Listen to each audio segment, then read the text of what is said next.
meseleye göre cevap vereceğiz. Mesuliyet taşıyırıq. Allah'a and olsun yatmışız.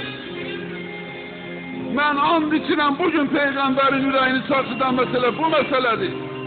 Hüseyin'in elinin yüreğine dağ çeken mesele bu meseledir. Eğer biz istəyiriksə özümüze kıymet koyak.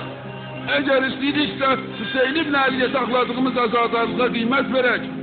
Gelin fikirleşen görek. Eğer Hüseyin'in eli bugün diri olsaydı ve deseydi ki bana azad saklayın ne diyerdi? Şuarınız hansı olsun? Eğer Hüseyin'in eli diri olsaydı diyerdi. Bana azadlık saklamak istəyirsinizsə, bana göre sinə zəncir vurmak istəyirsinizsə, sizin bugünkü şuarınız Filistin olmalıdır. Bugünün şimri müşerayanlardır. O şim 300 yıl bundan qabaq olur. Sen bugünün şimrini tanı. Bugün bu meseleden bütün Müslüman ülkeler lərzəyə gelmelidir. Ey bizim başımıza aldırırlar ki bu Ərəblərlə Yahudilerin daxili bir meselesidir.